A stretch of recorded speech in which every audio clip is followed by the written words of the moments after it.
Hello guys, this is IDQ, and in this video we will go over the 5 most important rules of winning MMR. In my opinion, of course, it's just my in my case this works for me. If you like this type of content, go to gamersclass.com. For just $9.99 a month, watch masterclasses with pro players, join exclusive live sessions, and get 24/7 access to coaches and other high MMR players. Get full control of your ranked games and start owning with our Supreme Dota 2 membership. So first one would be that we're actually playing the players instead of the heroes that were sort of playing. So one example would be this game right here. I have an X in my team. The thing is that this is highly varied behavior score. Even though I have 10,000 behavior score, this is highly varied. It's just something that you guys should know before we get into the main part of this. I have a Ricky mid lane, so it's like meh, whatever. Top some wannabe maybe. And then I have an X off lane. So let's look at what is happening right here. He has a first blood, of course, but then he's just going to he's most likely, yeah, he's dead. He's going to die again like twice or whatever. And then he will ping buyback and stuff like that. Yeah, soon. Yep. So he's getting mad. But the main part is that he was actually wanting, he wanted to play carry. Same as this patch. They both wanted to play carry, and I wanted to play carry also. However, this guy picked position 5 patch, so it's useless technically. This guy's X off lane, went off lane, but then tilted and stuff like that. As you can see, just died like twice, and he's going to die again, most likely. Right now, he's going to ping the, buyback. He pinged the buyback. I don't know if you guys saw the click going there, but yeah. So it's not going that great, the game, to be honest, because of the players in my team. The picks are fine, for both teams. Obviously, the opponents have the advantage and stuff like that, but I'm really not playing the game correctly. But I'm doing it because of the nature of what is happening in the game. So as you can see, my job would be to just farm, right? And I'm position 1. Look what I'm doing. I'm doing an access job technically right now. So I'm considering what is happening, that my offlane refuses to play the game. And my mid is Ricky, so I don't really, play the game as I should be. I'm technically just playing. I'm taking into consideration who I have in my team and what they're doing. This guy hitting Asians 4 mid. I mean, level 4. He's not doing anything really. He's not taking lane. He's not able to do anything yet. I am just, I went mid as a mid 6 as a juggernaut. I'm 100% sure nobody will really do this in like lower MMRs. But I know that I have to make space for myself, because players in my team are, tilted and stuff like that, patch 5, whatever, etc. So this is really, really important to do, to understand sort of how the game works because of the players in the game. It's not like we play in a professional team or whatever, and I know this X that he's going to come back and do stuff in the game. No, I have to do it for myself. As you can see, like 6 minutes in, I went mid. You use my Omni Slash, and then if you skip ahead a little bit, look where I'm playing. I'm playing 10 minutes in top. I'm supposed to be hitting the Ancients. I'm supposed to be playing bottom. I actually haven't hit Ancients until like minute 16, 17, just because I understand what is happening. As you can see right there, I'm making space for myself. I'm going and doing stuff for myself. This guy's just hitting creeps still, even though he just got his blink right now. I mean, he has no TP, but you see, I am supposed to be doing what he's doing. I'm supposed to be bottom, hitting Asians, just hitting creeps and farming. Meanwhile, he's supposed to be trying to teamfight and stuff like that, especially since he's highest net worth. But because of the nature of the players, I'm not able to do that. See, even if I skip ahead, I'm not hitting Asians. Look where I am, in the opposite side of the map. Even though I have no Omni Slash, I'm just trying to do stuff because this guy's refusing to play the game. So, even ahead, he's still bottom 60 minutes in.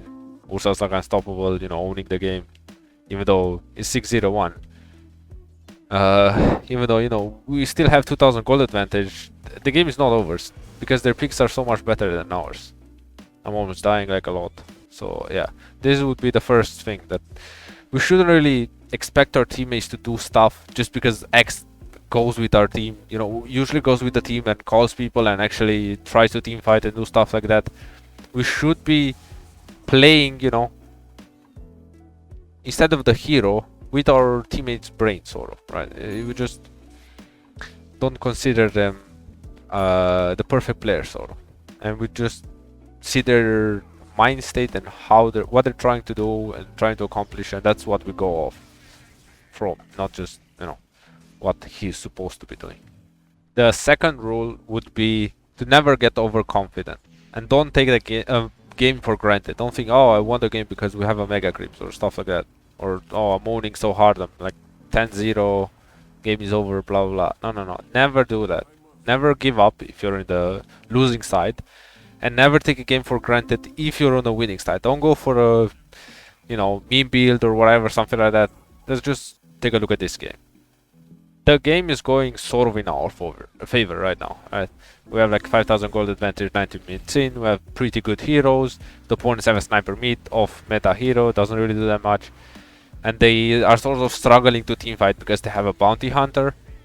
And bounty hunter obviously just likes fighting because of the nature of the hero. You know, you want to track. You can't really kill heroes and do stuff like that. Anti-mage doesn't really want to fight that early. So because of that, they also can't really do that. Ancient Apparition struggles to fight a little bit, and you know, Sniper lost his lane, especially hard because this guy's 13-0 and on Voice Spirit, and this is what I want to look at mostly. He's 13-0 and 4, right? He's owning the game really hard. It goes for a Desolator, you know, sort of whatever, sort of a meme build to be honest, even though some people might argue that this is the correct build versus anti-mage. It's not really, since you're not the one that's supposed to be dealing with anti-mage. This is another really important thing. You need to know your job. You don't go for a Desolator on Void Spirit if you're mid, because the enemies have an anti-mage. When you have a TB in your team that counters anti-mage and is more farm than anti-mage, and you know, Terrorblade, I was playing Terrorblade in this game. Obviously Terrorblade counters anti-mage. The anti-mage struggles versus Reflection, since you know he burns his own mana. Also, he can't really deal with illusions that well, Manta style, and also conjure images, stuff like that. He also can't really do that much damage to me, since I'm like 30 armor, and anti-mage is mostly physical armor, besides, you know, mana void and whatever. The Q doesn't really count that well, since you won't be able to really blink up on me and stuff like that. So if you skip ahead a little bit, we are like, again, we were sort of winning. This guy right now, he scores 16 and 5. Let's just go a bit 16 and 3. And yes, he was 16 and 2. Right here, 16 and 2. So in this moment, 36 minutes in. We skip ahead like, I don't know, 15 minutes. Opponents have 11,000 gold advantage, and we have a Megas. So we took Megas right here, I believe. Yeah, I used Big EV and just took the Megas. So 37 minutes in, we have 1000 gold advantage. This guy is 16-5 right now, and we have the Megas. Then my teammates sort of refused to play the game afterwards. We're like, oh, game is over, whatever, don't care. And the game continued for like 30 more minutes or something like that. 10, 20 more minutes. As I showed before, they have 11,000 gold advantage. Only I kept up with farm. This guy died 6 times now. Skip ahead a bit more, 9 times. 10 times without like getting 1 or 2 kills or whatever. So he died like 8 times in a row without getting a kill. And that's obviously not good, especially since the opponents have a bounty hunter and getting increased gold. And also, you know, a lot of my teammates just fed, as you can see, because it's obvious that they fed, right? They have 20,000 gold advantage from like 0 gold advantage 37 minutes in. So they got more than 1,000 gold advantage without being able to farm jungle efficiently, since we have mega creeps. So it's just because they like went in and fed, you know. This guy died 11 times, 8 times, blah blah blah. Doesn't really matter.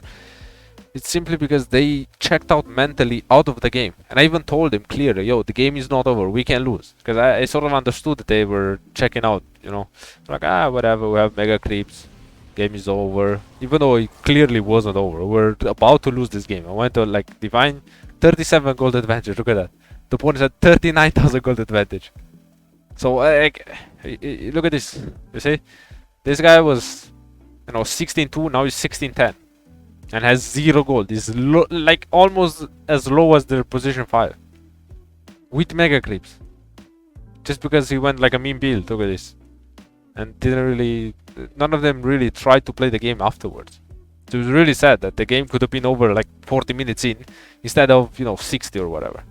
It's all because they made the game harder than it should have been, simply because they sort of thought that the game is over. The game is never over. In any moment of the game, the opponents could all disconnect when they're winning. In this moment, if the Radiant team gave up and we like 5 disconnected because of the server issue, they could technically just go and end the game quite easily, and if you just give up, that opportunity will never come, or the opponents won't really be able. You won't really give your opponents a chance to make a mistake if you just give up. So yeah, this game was rough. We had 37 minutes mega creeps, and then 67 minutes later we won the game. I mean, 67 minutes we won the game. So 30 minutes of mega creep defense, and as you can see, owning my team. So yeah, it's rough if your teammates think that the game is over, even though it technically is not over at all. So that's why it's super important to never give up if you're losing, and also to never check out mentally out of the game or think that the game is won. Opponents can always make a comeback, and same can you if you're in a losing situation. The third rule would be to pick a hero that can do multiple jobs and fit multiple roles. One example would be on a support role, because before I sort of, I'm a core player, so I want to give something for supports. Obviously, it is also really useful for cores. I'll explain a bit later. But the main thing is that, for example, you need to pick a defensive support. So I will give you 2 options, either Abaddon or Winter Wyvern. Which one do you think is best? I would 90% of the cases pick Winter Wyvern. It's simply because unless the opponents have something that can get dispelled by a Photic Shield, the Abaddon's W, Winter Wyvern fits multiple purposes, multiple roles. You can do a lot more with Winter Wyvern than with just Abaddon. And the heroes are very similar, as I explained before. They're sort of defensive position 5, position 4s, supports. So the main thing about it is that Abaddon can only fight, right? He can farm, he can push waves, he can just sit behind the support. Can just sit behind the core. He doesn't have counter initiation. Winter Wyvern can play aggressive because of Q and W, right? Abaddon doesn't do that. Winter Wyvern can counter initiate because of the ultimate. Winter Wyvern can set up because of the ultimate, as I showed before in Stormkill. Winter Wyvern can push waves because of W, can push the waves into the enemy's towers. Winter Wyvern can defend towers, again, with Ws. Abaddon doesn't do anything of that. And he also has the healing aspect that Abaddon does so well. So, because of that, Winter Wyvern is just superior to Abaddon, even though the heroes are very similar. So that's why I would just suggest picking a hero that can actually do more jobs and be useful in multiple fields. Another example on core, let's say, if the opponents have, like, let's say Timbersaw, Bristleback, and I don't know, Timbersaw, Bristleback, and another like Centaur, let's say, as cores, for some example, you could pick Ursa for your team, which would be great, right? You have Fury swipes, you just own melee cores, you have a range, you don't really die. However, you can also pick something like Monkey King, which is the same as Ursa, right?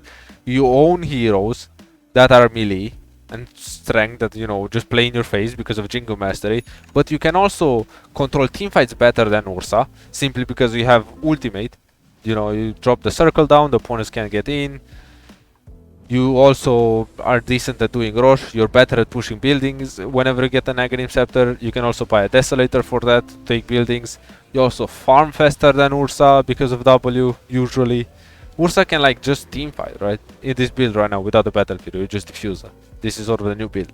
With Monkey, you can buy Maelstrom, farm more with W, Primal Spring. You also have sort of like a Fisher, so an AoE stun on Q. Ursa doesn't have that. You also have teamfight control, crown control with ultimate. You have multiple builds to go for. Ursa sort of has this diffusal blade, and this is like the only one that is viable right now. Monkey King can go for a diffusal blade, and just go team fight. He can go for an Echo Saber. He can go for Battle Fury even.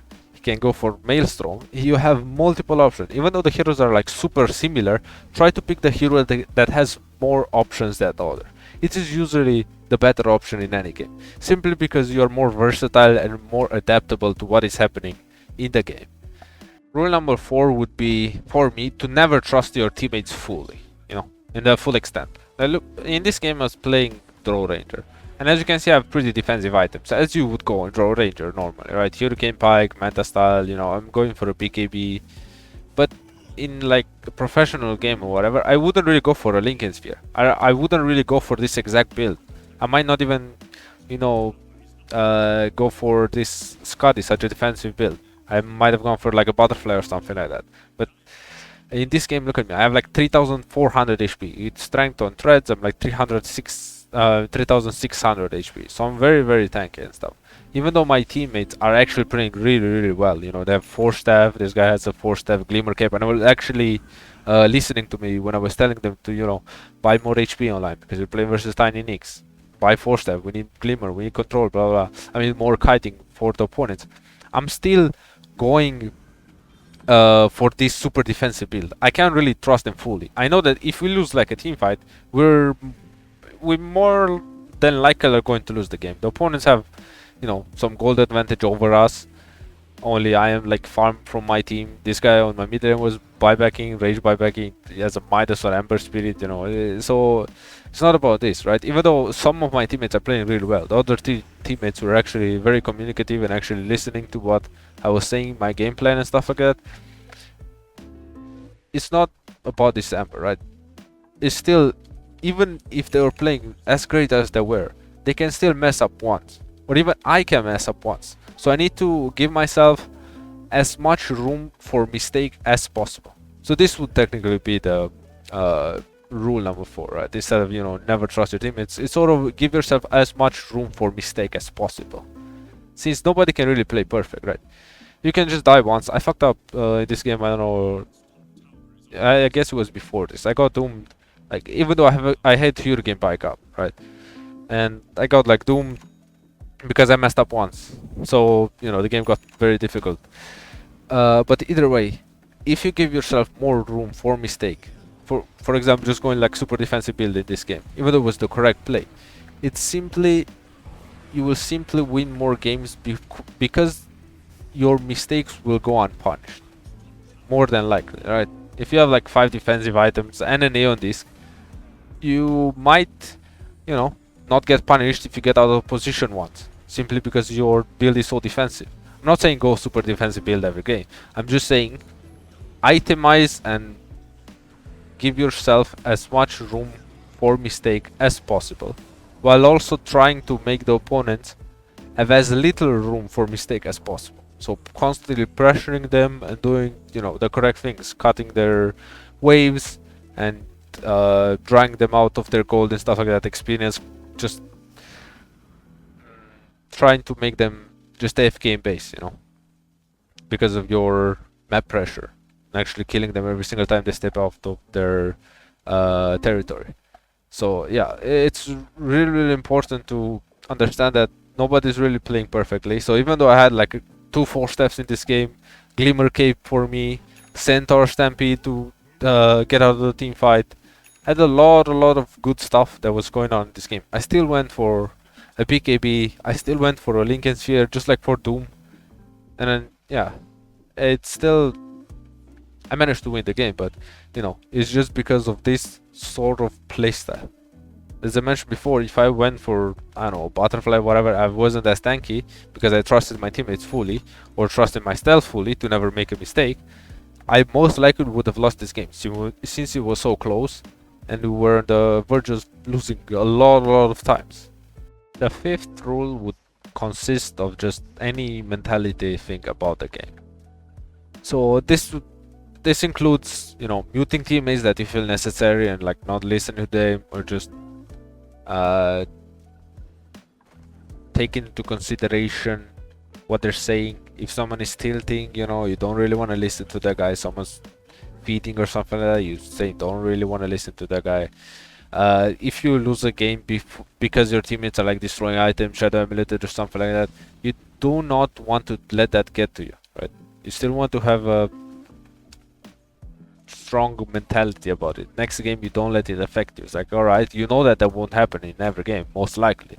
You won't have in every game a ruiner to, you know, mess up your MMR or whatever. Another really important thing is that it's about mentality is that you don't really need to let the outcome of the game influence something else. So what I mean by this is that you always want to look at performance over outcome. You don't care if you lose the game. If you played correctly and if you performed above average in what you think would be average for you or for an average player in your certain bracket, you don't let it affect you. You know, because you lose a game, you then change how you play the next game. Was, oh, if I made this, if maybe I went for a certain item build or a certain skill build or something like that, you think you could have won. No, if you feel like you played correctly and performed correctly, you don't really try to change anything in the next game, simply because it's simply not good. Because you already feel like you're doing it correctly. However, because losing that 30 MMR shouldn't really influence you, right? So in this game, one example would be if you pick anti-mage in a pretty good anti-mage game. For example, I feel like this is a pretty good anti-mage game. Only like Coil from Puck can mess with me, which, you know, I don't really care about that. However, I got pinged by my teammates a lot. They're flaming me a lot, even though I knew that I was playing correctly and I was making the correct decisions in this game. I won almost all of them. Obviously, I messed up once or twice, but I know that the reason why I lost this game wasn't me. I know that what happened in this game wasn't really my fault. So in the next game, if it would be still a pretty good anti-mage game, I would still pick an anti-mage, you know? I wouldn't really get demoralized by what happened in the previous game and let it like mess with my mind. You still have to persist in what you're doing, obviously. So the game is not going great. I end up losing the game, obviously. You know, the opponents have like 81% win rate in, I don't know, 12 minutes in, 13, 14 minutes in, something like that. So it's obviously not going that great. However, I know that what I was doing is correct. Like, most of what I was doing is correct. I mess up once, like right here, even though it wasn't really a mess up. Like, I killed the enemy position 1. This PL is like 10 HP right there, actually like 20 HP.